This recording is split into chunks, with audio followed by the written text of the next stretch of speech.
আমার কলকাতা নিউজ, কথা হবে সামনাসামনি। দাদাগিরি দাদা সারা গভর্নমেন্ট, কেউ দাদা নয়। আমি বেঁচে থাকতে কাউকে দাদাগিরি করতে দেব না। দাদাগিরি দাদা সারা গভর্নমেন্ট, কেউ দাদা নয়। আমি বেঁচে থাকতে কাউকে দাদাগিরি করতে দেব না। দাদাগিরি দাদাগিরি দাদা সারা কেউ দাদা নয়। আমি বেঁচে থাকতে কাউকে দাদাগিরি করতে দেব না।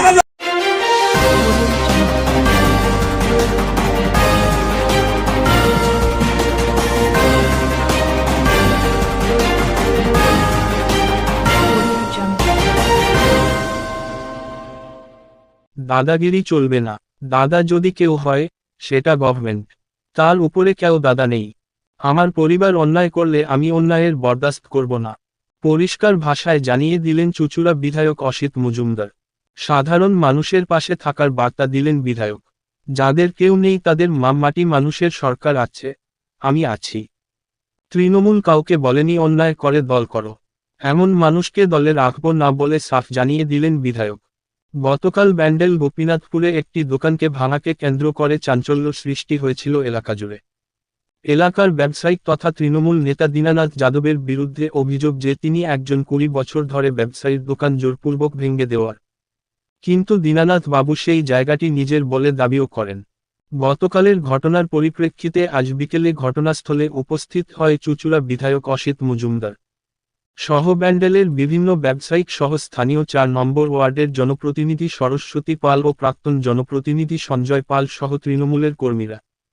ঘটনাস্থল পরিদর্শন করে রীতিমতন ক্ষোভের মুখে পড়েন স্থানীয় তথা দীনা বাবুর হয়ে বলতে আসা কয়েকজন মানুষ।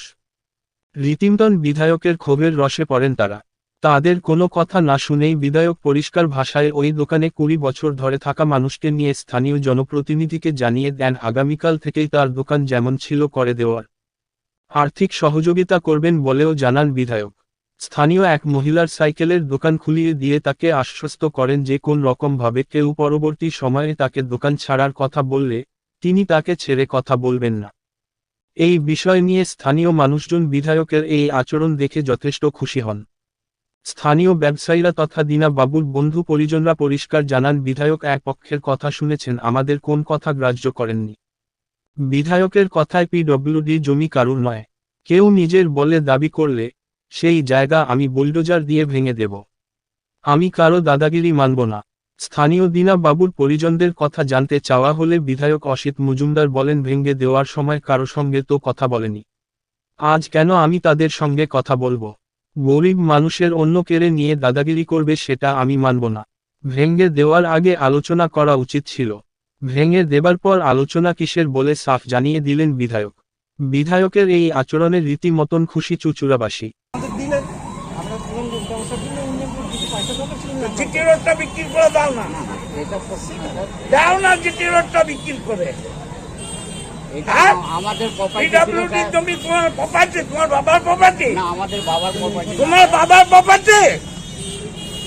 পিডব্লিউডি জমি বিক্রি করছে, আবার কথা বলতে এসছে।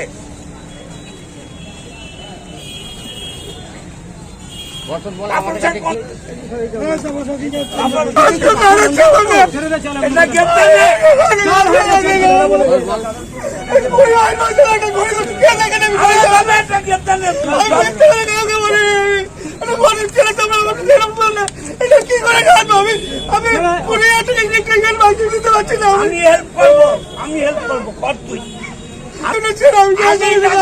বলছি তো বলো হয়ে যাচ্ছে তো, পিডব্লিউডির জমি কেনা বেচা করছে, আবার কি শুনবো? হ্যাঁ, পিডব্লিউডির জমি একজন কিনছে আর একজন বিক্রি করছে। বাবার জমিদারি, বাবার জমিদারি 25 বছর আগের কথা। 25 বছর আগে কি পিডব্লিউডি ছিল না? এটা কাজ ছিল না। পিডব্লিউডির জমি তুমি একজনকে পয়সা চলো, এরকম তো চলছেই স্যার। এখানে সব ভেঙে দেবো, সব পুড়িয়ে দেবো, সব পুড়িয়ে দেবো। তাহলে এটাই ভালো, তাহলে এটাই দেখলাম আইন করে ভাঙলো না কেন? আইন করে ভাঙলো না কেন? দাদাগিরি। দাদা শালা গভর্নমেন্ট, কেউ দাদা নয়। আমি বেঁচে থাকতে কাউকে দাদাগিরি করতে দেব না। গভর্নমেন্ট দাদা, আর কোন শালা দাদা নয়। হ্যাঁ দাদা, এখানে একটা দোকান ভাঙা হয়েছিল, আপনাদেরই তৃণমূলের এক নেতা ভাঙচুর করেছে। শুনুন, তৃণমূল করুক আর আমার বাবা করুক, আমার বাবাও যদি অন্যায় করে আমি তার বিরুদ্ধে ব্যবস্থা নেব। তৃণমূল করে বলে লাট সাহেব নয়, মমতা ব্যানার্জি তৃণমূল করে কাউকে খেতে বলেনি। তৃণমূল করে ভদ্রভাবে চলতে হবে। এরা তৃণমূলের উচ্চিঙ্গে, এই উচ্চিঙ্গেদের আর তৃণমূল করতে দেব না। আমি বেঁচে থাকতে এরা তৃণমূল করবে না। তৃণমূল মানুষের দল, তৃণমূল লফঙ্গের দল নয়, গুন্ডারাজ্যের দল নয়। যারা গুন্ডাবাজি করবে তৃণমূলে তাদের জায়গা নেই। তৃণমূলের নাম করে বাঁচবে। আমি বেঁচে থাকতে গুন্ডামি লফঙ্গবাজি বাঁচতে দেব না, দেব না, দেব না। এই দীনানাথ যাদব, যার নামে একটা অভিযোগ উঠেছে, তিনি আপনারই ব্যান্ডেল পঞ্চায়েতের লোকসভা বিধানসভা নির্বাচনে গিয়েছেন। শুনুন, কেউ ভালোভাবে চললে আমার কোনো ব্যাপার নেই, কিন্তু আমি তো প্রথমেই বলছি, অন্যায় করলে আমার বাবা মা ছেলে মেয়ে হলেও ছাড়বো না। দিনার তো ছাড়, দিনার তো ছাড়। তৃণমূল করে ভদ্রভাবে চলতে হবে, অভদ্রতা করলে ব্যবস্থা হবে।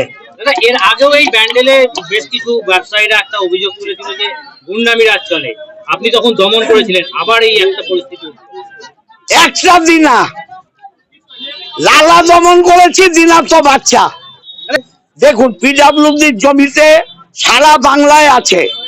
আমি কাউকে পেটে লাথি মারতে চাই না, কিন্তু কেউ যদি অসভ্যতা করে তার জন্য বাকিদের ক্ষতি হবে। আমি চাই না কারো ক্ষতি হোক, কারো পেটে লাথি মারি আমি চাই না, মমতা ব্যানার্জিও চান না। সারা বাংলায় পিডাব্লিউডির জমি দখল করে রাস্তার দোকান আছে, ভদ্রভাবে করুক। কেনা বেচা করলে করতে দেব না, কেনা বেচা করলে করতে দেব না। আজকে দেখা গেল আপনি স্বয়ং এসে একটা মহিলার পাশে দাঁড়ালেন, দোকান খোলালেন, কি বলবেন? এরা আমার পরিবারের সদস্য।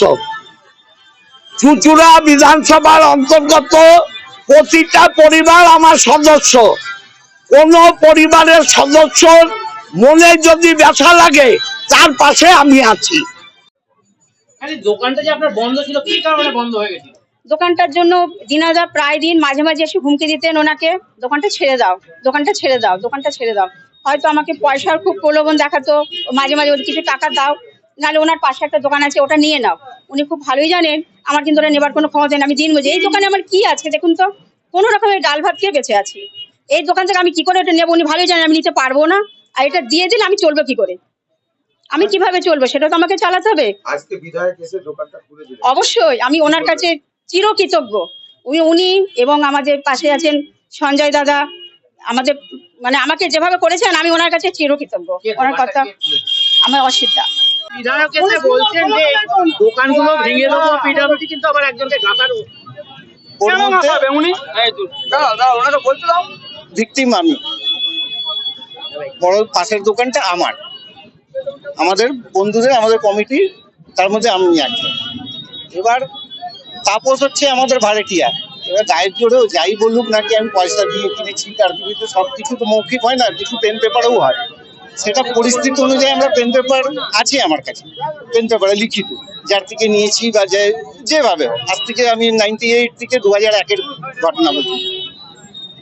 এবার সেই তাপসের মৌখিক কথাতে আমাদের এমএলএ সাহেব এই ধরনের ওয়ান সাইড জাজমেন্ট, যে আমি যাব বা আমরা যাবোটা কোথায়।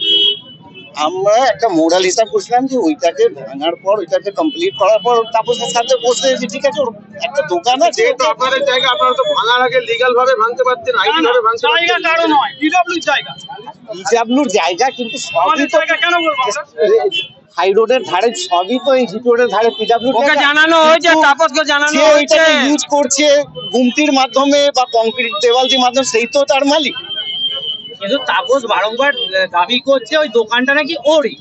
দোকানটা ওরই না, দোকানটা হচ্ছে অ্যাকচুয়ালি আমাদের। আমরা যে মালিক দিয়ে কিনি ওই সময়টা যখন আমরা মালিক দিয়ে কিনি 98-99 কথা বলছি, ওই সময় তাপস বাইরে তখন এগুলো সব দরমার ছিল, দরমার ছিল।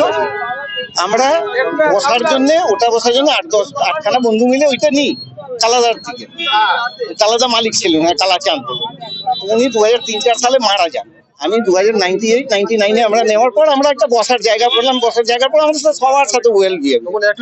অফিসটা হয়েছে। হ্যাঁ, তো তাপস ওই সময়টা বাইরে ওই আপনার লাইটের ফাইটের ছাড়াও একটা ওই টুলের উপরে একটা শোকেস লাগিয়ে ব্যবসা করতো। আজকে এই যে বিধায়ক এসে যে ব্যাপারটা বললেন প্রথমে যে পিডব্লিউডি জায়গায় যারা করবে ভেঙে দেবো, এবার তো আমি ওয়ান সাইড জাজমেন্টটা কেন বলেছি, আমারটা ভাঙছেন ওনারটা গড়ছেন, তো এইগুলো তো ঠিক নয় না। আমারও তো উনি বিধায়ক আর তাপসেরও তো উনি বিধায়ক। তাহলে আপনারা কি চাইছেন? আমরা চাইছি যে কম করে আমাদের বিধায়ক সাহেব বোথ সাইডের কথাটা তো শুনুন, শোনার পর একটা জাজমেন্টে আসুন। আপনাদের কি কোনো কথা শোনা হয়নি? না না না না না, শোনার পরেই তো থ্রেট পাচ্ছি যে থানায় ঢুকিয়ে দেবো, এই করে দেবো, মানে একটা মানে দিদি কিচ্ছিরি ব্যাপার, মানে একটা স্যারের একটা ল্যাঙ্গুয়েজও আমার ভালো লাগছে না। আশা ছিল বিধায়কের কাছ থেকে, অনেক আশা ছিল, অনেক। বিধায়ক থেকে আমরা না এক্সপেকটেশন রাখবো, কার কাছে রাখবো আমরা, কার থেকে এক্সপেকটেশনটা রাখবো? এই যে এত বড় যে প্রবলেমটা হয়েছে তার সলিউশনের জন্য আমরা যদি বিধায়ক সাহেব অ্যাট প্রেজেন্ট থাকেন তো আমরা তো আরো গর্বিত যে আগামী দিনে এই সমস্যাটা যাতে না হয়। বিধায়ক সাহেব আছেন, আমরাও কনফিডেন্ট যে বিধায়ক সাহেব আছেন, ওনার সামনে এই ধরনের একটা ডিসকাস হওয়ার পর একটা সেটেলমেন্ট অ্যাডজাস্টমেন্ট হয়েছে, আমরাও খুব খুশি হতাম। এরপর আপনারা কি নিরাশা হলেন? অনেক নিরাশা হলো, অনেক নিরাশা হলো। এমএলএ সাহেব কথা শুনে আমরা সবসময় এমএলএ সাহেবের ফেভারেই থাকবো, আগামী দিনে এমএলএ সাহেবের সাথেই আমরা থাকবো। কিন্তু এমএলএ সাহেব কিছু একটা কথা বললেন যেটা খুব মানে দুঃখিত পেলাম শুনে, যে আমরা সেটা এক্সপেকটেশন করিনি। আমাদের তো উনি আপনার নাম এমএলএর জন্য স্যারকে আমরা ওটা বলছি না, আমাদের আশা ছিল এমএলএ স্যারের কাছে এইটুকুনি কি যেই ব্যাপারটা হবে আমরা দুই পক্ষের দোকানদার কথায় বসে আলোচনাটা করবেন, দুপক্ষের কথা শুনে একটা ন্যায্য হিসাব বলবেন। সেই জিনিসটা স্যার কিন্তু আজকে একতরফা কথা বলে দিলেন কি আপনি করুন, এর আগে বললেন কি পিডব্লিউ ভাঙা হবে, তারপরে বলছেন আপনি কালকে থেকে স্টার্ট করুন কাজ, আমি বুঝে নিব। তারপরে যে আমরা বলতে যাচ্ছি যে দাদার বা দিনাদার ভাই বলতে গেলে ওনাকে আবার গায়ে ধাক্কাও দিচ্ছেন, বলছেন তোমার উল্টো বলছেন যে তোমার কপালে দুঃখ আছে। এটা কি রকম কথা হলো? এই কোনো কথা হলো স্যার? আপনাদের আশা ছিল বিধায়ক, আমাদের কাছে ছিল যদি বিধায়ক স্যার আসেন, আমাদের একটাই জিম্মা কি বিধায়ক স্যার আসবেন, আমাদের দুই পক্ষে কথা শুনবেন, ন্যায্য একটা সুযোগটা আমাদের করে দিবেন, যা কি কারো অসুবিধা না হোক। তার পরিবর্তে কি হলো? তার পরিবর্তে একতরফা কথা হবে, একজনকে বলছেন তুমি করো আমি দেখে নিবো, আর আমাদেরকে বলছেন কি তোমরা নেই। পক্ষের কথা শুনবে, কিন্তু আপনি এক পক্ষের হয়ে বিচার করে দিয়েছেন। ভাঙলো কেন? ভাঙার অধিকার কে দিয়েছে? আলোচনা ভাঙার আগে হতো, ভেঙেছে অন্যায় করেছে গোড়ের দিক শুনবো, গোড়ের দিক সবার কথা শুনবো। ওরা বলছেন যে বিধায়ক সবাইকার কথাটা শোনা উচিত ছিল। সবার কথা শুনতাম তো, গাজুয়ারি করে যারা ভেঙেছে তাদের কথা কেন শুনবো? ভাঙার আগে আমাকে বলতো শুনতাম, ভেঙে দিয়ে দাদাগিরি করে শোনাতে চাইলে তো হবে না। দাদাগিরি করার আগে বললে শুনতাম, ওরা গোড়ের দিক যারা ভেঙেছে গোড়ের দিক আবার শুনবো আমি। এর আগে এই ব্যান্ডেলেই একটা গুন্ডামির অভিযোগ উঠেছিল, আপনিই রুখে দাঁড়িয়েছিলেন, এই ভিলেনের পদ নিয়েছিলেন, আবার আজকে দেখা গেল কেন এরকম? গুন্ডামি যে করবে, গুন্ডামির বিরুদ্ধে আমি, মানুষের পাহারাদার আমি। অন্যায় হলে প্রতিরোধ হবে, প্রতিবাদ হবে, সেটা যে কোনো ক্ষেত্রেই হোক। অবশ্যই অবশ্যই আমার বাড়ির লোক অন্যায় করলেও তার বিরুদ্ধে ব্যবস্থা নেব। আমার কলকাতা নিউজ, কথা হবে সামনাসামনি।